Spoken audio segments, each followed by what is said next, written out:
But आपको अभी और क्लैरिटी है इसलिए बता रही हूँ कि जैसे मैंने बताया कि बच्चे के लिए वो लोग टॉयज वगैरह लेके आए, तो उसका पैसा वो मांग सकते police officers, but they can't ask anything vague और oppose to public policy. Like वो ऐसा नहीं बोल सकते उसकी मम्मी को कि आपके लिए मैंने बच्चा ढूंढ के लाया, so you can just become a prostitute. Like ऐसा नहीं हो सकता है।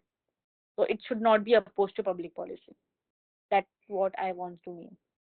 ठीक है। So consideration must be real and not illusionary. Consideration must be real and not illusionary मतलब एक आदमी होता है, वो प्रॉमिस करता है मैं तुझे ट्रेजर ट्रेजर ढूंढ के दूंगा, खजाना ढूंढ के दूंगा मैजिक से। Bringing the dead person alive again, this transaction can not be void and illusionary. हमने पहले भी पढ़ा था। Consideration must be lawful object, lawful consideration होना चाहिए, वेग नहीं होना चाहिए, अनसर्टन नहीं होना चाहिए, इमोरल नहीं होना चाहिए, अपोज टू पब्लिक पॉलिसी नहीं होना चाहिए, रियल होना चाहिए। ऐसा नहीं हो सकता है कि मैं सही को बोलूँ सही मुझे आप कॉस्मेटिक्स दे दो, मैं आपको जादू सिखाऊंगी। ये ऐसा नहीं हो सकता है।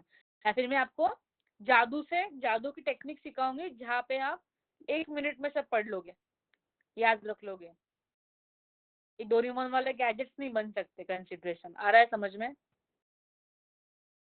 कि जैसे मैं तुझे 100 रुपए दूंगी, तू मुझे टाइम मशीन ला के दे, ऐसे सब चीजें नहीं हो सकती। Consideration must be lawful and it should be real and not illusionary. Then consideration शall not be immoral and opposed to public policy। Bribe लेना, देन क्या बोलते हैं उसको, भ्रष्टाचार एंड और ये सब चीजें कंसिडरेशन नहीं बन सकती। जैसे मैं आपको जैसे गवर्नमेंट ऑफिसर बोल रहा है मैं तुझे जॉब लगवा के दूंगा, 50,000 रुपए दे। उसने मुझे जॉब लगवा के दी और मैंने 50,000 दिए ही नहीं और वो मुझ पे केस फाइल कर रहा है। पर यहाँ पे कंसिडरेशन था, वो इमोरल था, it was oppose to public policy. यूरिक्रेशन is not allowed in government, you know this ना। रेड टेप, रेड टेपिज्म मतलब यही चीज है, अथॉरिटिव रहना। ये दोनों पॉइंट्स लिखो। Consideration must be real and not illusionary, consideration must not be unlawful, immoral, oppose to public policy.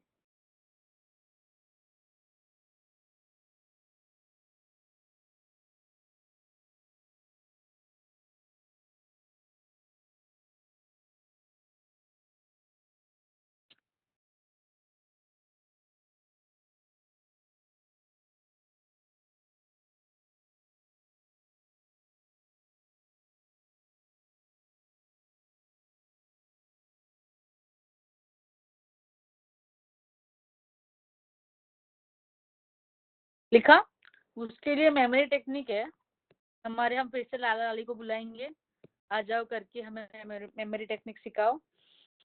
लाला ने लाली को at desire of promisor, promisee, executed और एग्जीक्यूटरी, पास्ट प्रेजेंट फ्यूचर के लिए adequate, legal, real but unlawful propose मारा।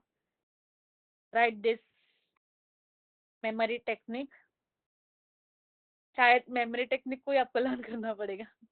ये बात तो सही है क्योंकि बहुत सारे पॉइंट्स है ना, तो आपको याद भी रहना चाहिए। अगर किसी और के पास अच्छी मेमोरी टेक्निक आ जाए तो मुझे भी शेयर करना, बट मेरे लिए तो आपको यही दी है तो यही लिख लो अभी।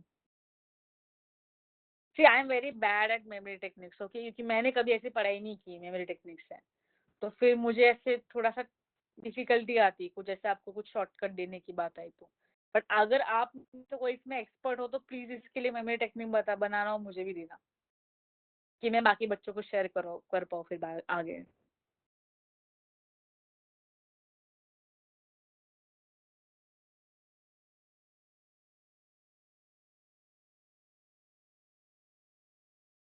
एक दो बार आप एक गाना रीड लर्न कर लोगे ना तो फिर कोई दिक्कत ही नहीं, क्योंकि सब इसमें ही सब पॉइंट्स दिए है।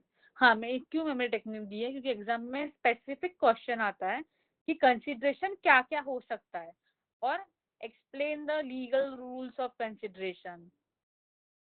स्पेसिफिक क्वेश्चन आता है कंसिडरेशन पे, इसलिए मैं इसकी मेमोरी टेक्निक बनाई है, नहीं तो कोई जरूरत नहीं थी वैसे। अगर आपने देखा रहेगा तो ऑफर एक्सेप्टेंस के लिए मैंने आपको दी नहीं थी, बट कंसिडरेशन पे क्वेश्चन आते इसलिए आपको दे रही हूँ।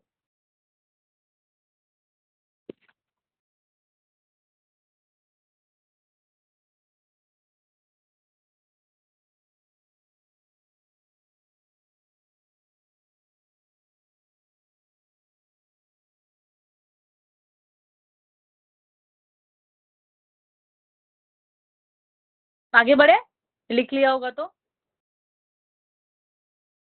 Yes miss. लिखो। Suit by third party to contract, heading डालो।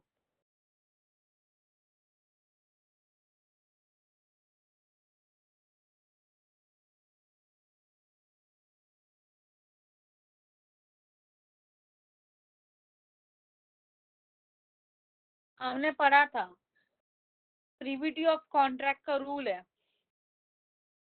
कि stranger of contract cannot sue is known as doctrine of privity of contract.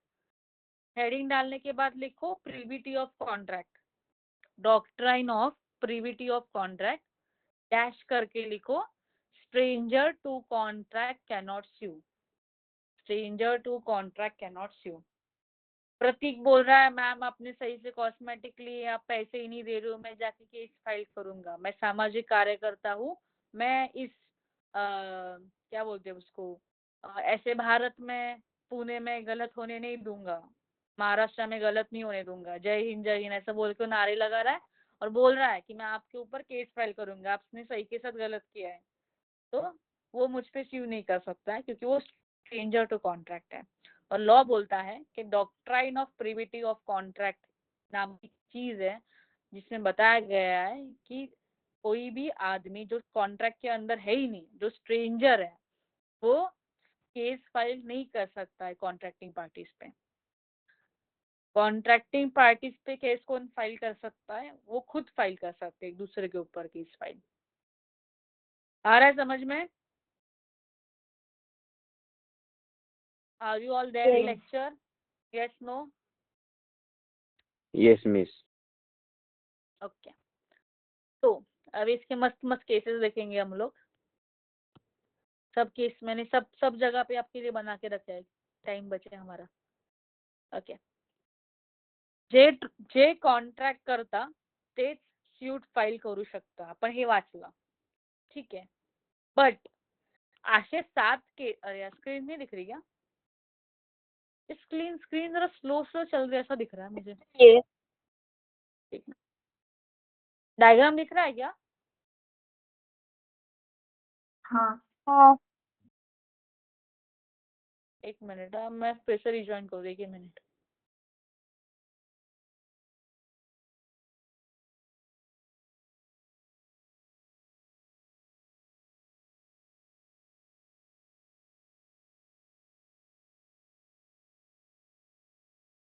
ना मुझे लगता है मैं दूसरे डिवाइस का प्रॉपर नहीं इंटरनेट, ठीक है। तो जो जे कॉन्ट्रॅक्ट करता तेच केस फाईल करू शकता, हे आपण लॉ वाचला, हा डॉक्ट्राइन मध्ये सांगितलेली गोष्ट आहे। पण 7 केसेस असे आहे ज्यात जी व्यक्ती कॉन्ट्रॅक्ट नाही करत आहे ती पण केस फाईल करू शकते। स्क्रीन विजिबल है ना? I am asking again. Yes ma'am. Yes. तो जो कॉन्ट्रैक्ट करता है वही केस फाइल कर सकता है, उसको बोलते हैं doctrine of privity of contract. But 7 cases ऐसे देखेंगे हम लोग जिसमें जो कॉन्ट्रैक्ट नहीं कर रहा है, स्ट्रेंजर है, जैसा प्रतीक, वो भी केस फाइल कर सकता है। बट कब कब फाइल कर सकता है? 7 केसेस में ही केस फाइल कर सकता है। Only 7, always remember only 7। यहाँ पे स्पेसिफिक बताया हुआ है कि सिर्फ 7 केसेस में अगर ऐसा कुछ हुआ, 7 हम सिचुएशंस पढ़ेंगे, 7 सिचुएशन में ऐसा हुआ कि स्ट्रेंजर जो है वो केस फाइल कर सकता है, तो वो 7 केसेस हम देखेंगे, तो वो वैलिड है, ठीक है। Okay, doctrine of privity of contract क्या बोलता है? एक्स ने वाई को गुड्स दिए, तो वाई क्या बोलता है, भाई मुझे ना तू पैसे मत दे गुड्स के, उसके जगह तू ए को पैसे दे दे। क्योंकि क्या है ना, ए के पास मेरी कुछ उधारी है 2 लाख की, वो भी चुकती हो जाएगी। तू मुझे 2 लाख रुपए दे रहा है ना, उसकी जगह तू, ये ए आदमी है, उसको तू मेरे पैसे दे दे। ऐसा कौन बोल रहा है? वाई बोल रहा है। किसको बोल रहा है? एक्स को बोल रहा है कि तू ए नाम के आदमी को मेरी वजह से मतलब मुझे ना देते हुए ए को पैसे दे। एक्स क्या करता है? ए को पैसे देता ही नहीं है, 2 लाख। तो क्या ए एक्स के ऊपर केस फाइल कर सकता है क्या? बताओ।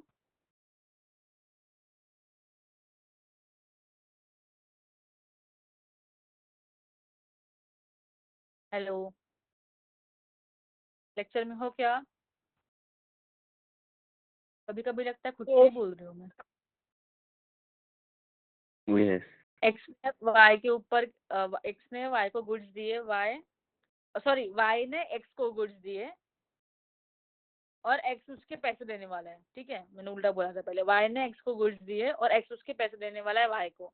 तो वाई बोलता है मुझे पैसे मत दे 2 लाख, उसके rather than that give to mister A, क्योंकि मुझे वैसे भी उसको 2 लाख रुपए देने ही है। तू मुझे देगा, मैं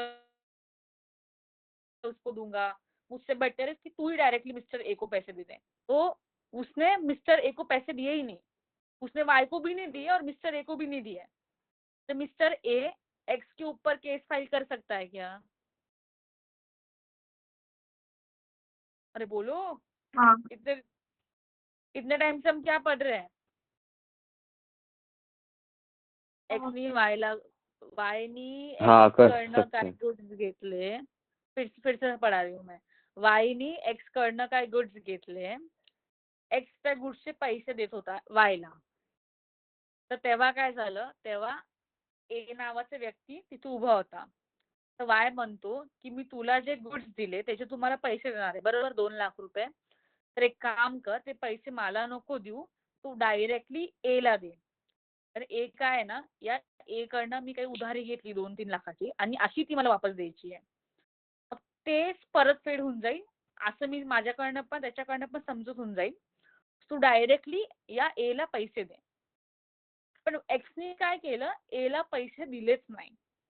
तर ए त्याला त्याच्यावर केस फाइल करू शकतो का? अभी भी आपको ऐसे लग रहा है क्या? अभी मैं ऐसा पूछूंगी तो नो नो। मत बोलना, जो सच में लग रहा है वो बताओ. हो. हाँ, कर विराट क्यों सकता नहीं है। केस फाइल कर नो। सकता है?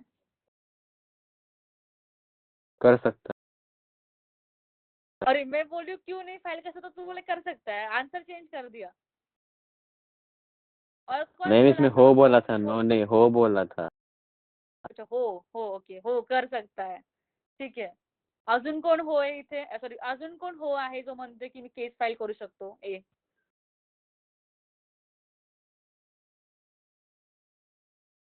साहिल को भी लग रहा है वो केस फाइल कर सकता है. प्रतीक, आपको कुछ नहीं लग रहा है? प्रतीक कह रहा है आप जो भी करना है कर लो, मैं जो भी है आंसर मान लूंगा बस. प्रतीक सांग, केस फाइल करू शकतो का नाही करू शकत ए?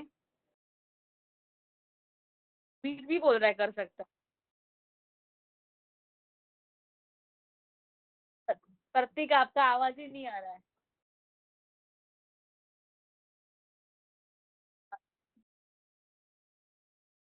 प्रतीक, यू आर नॉट ऑडिबल. आपका आवाज फट रहा है, समझ नहीं आ रहा है आप क्या कहना चाहते हो. चैट बॉक्स में टाइप करो ना.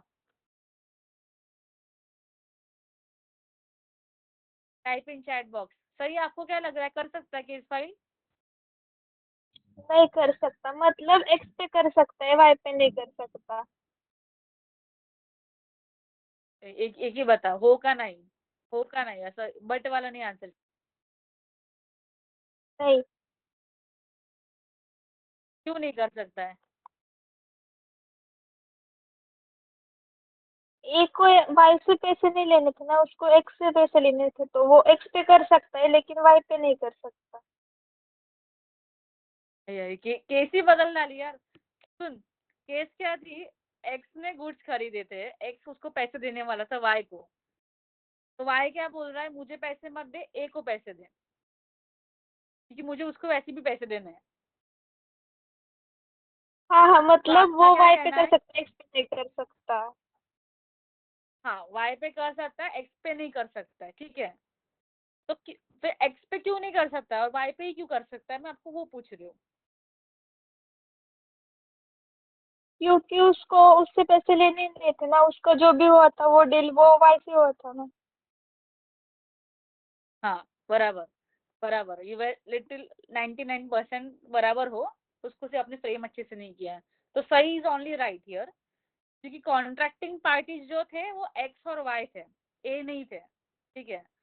तो लीगली एक्स किसको बाउंड है पैसा देना, वाई वाई को बाउंड है। एक्स जो आहे तो ए ला पैसे देणं बांधलकी नाही आहे एक्सला. एक्सची रिस्पॉन्सिबिलिटी काय, कोणाला पैसे द्यायची रिस्पॉन्सिबिलिटी एक्सची, वाय ला पैसे द्यायची रिस्पॉन्सिबिलिटी आहे. तो वाय त्याच्यावर केस फाईल करू शकतो की तुम्हाला पैसे दिले नाहीये, पण ए का करेल, ए तर कॉन्ट्रॅक्ट मध्येच नाहीये ना. ती वायनी जरी सांगितलंय की तू ए ला पैसे दे, ठीक आहे, हा त्याची इच्छा होती, पण याचा अर्थ असा होत नाही की ए जाऊन एक्स वर केस फाईल करेल की तू मला पैसे दे, तुझी रिस्पॉन्सिबिलिटी मला पैसे द्यायची. कोर्ट तर असंच म्हणेल ना, भाई का का पैसे देतोय तुला, तू काय तुमच्यामध्ये काय ट्रांजेक्शन होतं, डायरेक्ट क्या रिलेशन था, तुम्हारे बीच में कुछ कॉन्ट्रैक्ट बना था क्या, कॉन्ट्रैक्ट ही नहीं था, उनके बीच में कुछ कॉन्ट्रैक्ट नहीं था, सिर्फ ए को पैसे मिलने वाले थे. नहीं मिलेंगे तो वाई के पास जाके बोलेगा भाई एक्स ने पैसे नहीं दिए, तो वाई जाके केस फाइल करेगा. वो डायरेक्ट एक्स को जाके नहीं केस फाइल कर सकता है, क्योंकि उनके बीच में कुछ कॉन्ट्रैक्ट ही नहीं था.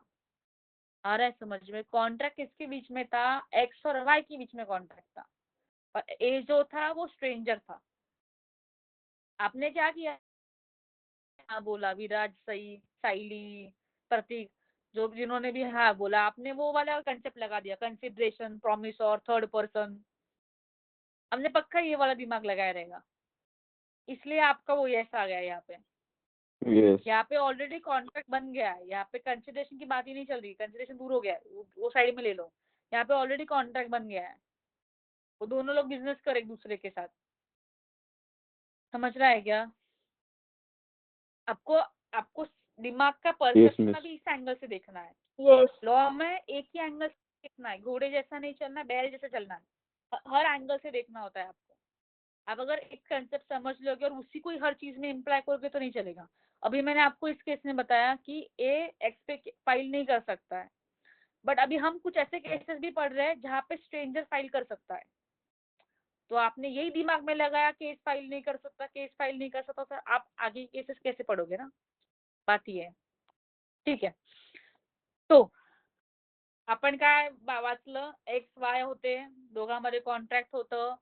एक्स वाय म्हणला भाई मला पैसे नको देऊ, तू ए ला पैसे दे 2 लाख रुपये, अशी माझं त्याचं कर्ज द्यायचंय, कर्ज मिटवायचंय, तर मला द्यायच्या ऐवजी ए ला दे. ए ला त्यांनी पैसे दिलेच नाही. मग ए ने जाऊन कोर्टात सांगितलं की एक्सनी मला पैसे दिले नाही, त्यांनी त्याच्यावर केस फाईल केली. कोर्ट म्हणला तू त्याच्यावर केस फाईल करू शकत नाही, कारण तू कॉन्ट्रॅक्ट मध्ये नव्हता, तू स्ट्रेंजर होता. तो इसी बात को बोलते हैं doctrine of privity of contract. जो कॉन्ट्रैक्ट करता है वही केस फाइल कर सकता है. बट ऐसे कुछ 7 केसेस है जहाँ पे स्ट्रेंजर भी केस फाइल कर सकता है. उसका हम पहला केस देखेंगे. हाँ. एक बूढ़े दादाजी थे, उन्होंने अपने बेटे को, मतलब बेटा, 2 बेटे थे उनको, ऐसा समझ लो. तो फिर उन्होंने अपने दूसरे बेटे को, छोटे बेटे को, बड़ा बेटा उनका गुजर गया, तो छोटे बेटे को बोला कि ये कुछ प्रॉपर्टी तू, मेरा जो पोता है, बड़े बेटे का जो पोता है, वो जब तक 18 साल का नहीं होता तब तक तू ये जो प्रॉपर्टी है ना, उसको संभाल के रख, उसको मेंटेन कर, होल्ड कर. प्रॉपर्टी होल्ड करना मतलब क्या, उसको मेंटेन कर, रिपेयर कर. अब मैं बहुत बूढ़ा हो गया हूँ, मैं कभी भी गुजर जाऊंगा, तो फिर अभी ये प्रॉपर्टी ट्रांजेक्शन वगैरह मैं कैसे करूंगा ना, क्योंकि अभी ये छोटा है, ये 18 साल का नहीं है, इसके साथ में कॉन्ट्रैक्ट नहीं कर सकता प्रॉपर्टी की. तो तू क्या कर, तू जब तक ये मेरा पोता मिस्टर ए 18 साल का नहीं होता तब तक तू ये जो प्रॉपर्टी है ना वो होल्ड कर. ऐसा कौन बोल रहे, दादाजी बोल रहे अपने छोटे बेटे को. तो छोटा बेटा क्या करता है, वो प्रॉपर्टी को होल्ड करके रखता है 18 साल तक। और जो बच्चा होता है ना, वो जो क्या बोलते हैं उसको, बेनिफिशियरी ए, उसको पता होता है कि मेरे दादाजी ने प्रॉपर्टी मेरे अंकल को देके रखी है और मैं जब 18 साल का होऊंगा तब ये मुझे प्रॉपर्टी मिलने वाली है। 18 साल का हो जाता है, बर्थडे बिड्डे होता है, मस्त पार्टी वार्टी होती है। फिर वो बेटा जाता है अंकल के पास कि अंकल अंकल दादाजी की प्रॉपर्टी जो थी वो मेरे नाम पे कर दो, अब मेरी प्रॉपर्टी है। अंकल मना कर देता है। अंकल बोलते हैं भाई काय की प्रॉपर्टी, काय का तू, दादाजी मेरे पिताजी ने मेरे नाम पे वो प्रॉपर्टी की है और हमारे वो सेलर है, मैं बायर हूँ, मैं ट्रस्टी हूँ, उन्होंने मुझे मेरे नाम पे प्रॉपर्टी की है, मैं अभी होल्ड कर रहा हूँ प्रॉपर्टी, मेरे अंदर प्रॉपर्टी है, वो कॉन्ट्रैक्ट में दादाजी और मेरे बीच में हुआ है। तो पोता बोलता है अंकल ऐसा नहीं है, बेनिफिशियरी कौन है, मैं हूँ।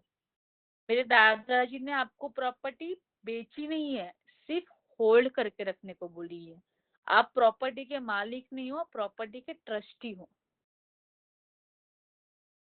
तो मैं आप पे केस फाइल कर सकता हूँ और मैं करूंगा, इवन इफ मैं कॉन्ट्रैक्ट में स्ट्रेंजर हूँ, डायरेक्टली मैंने कॉन्ट्रैक्ट नहीं किया हुआ है कि मैं वैसे भी मेरी उम्र 18 साल के पहले थी तो मुझे अलाउड ही नहीं कॉन्ट्रैक्ट करना, but I am a stranger to contract, still I can file a suit against you. वो कोर्ट में जाता है और कोर्ट बोलता है in case of trust, trust के केस में अगर किसी पर्सन ने ट्रस्ट को, यहाँ पे ट्रस्ट कौन है, अंकल है, किसी को कुछ राइट दिए हैं।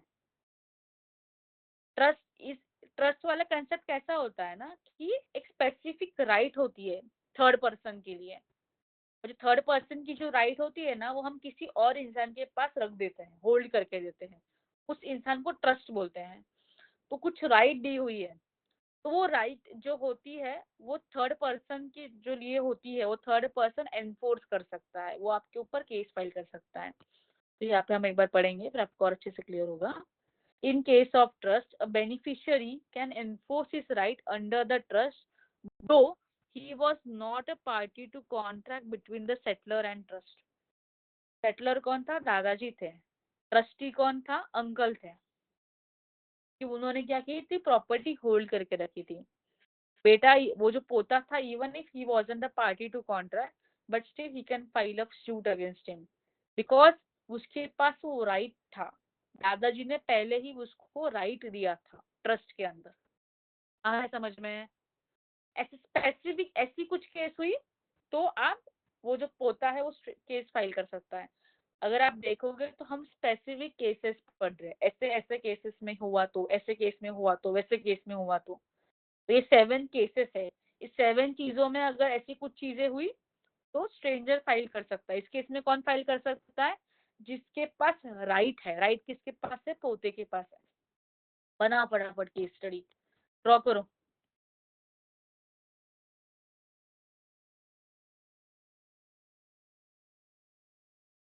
यहाँ पे मैंने एक ऐड नहीं किया, यहाँ पे ऐड कर देना।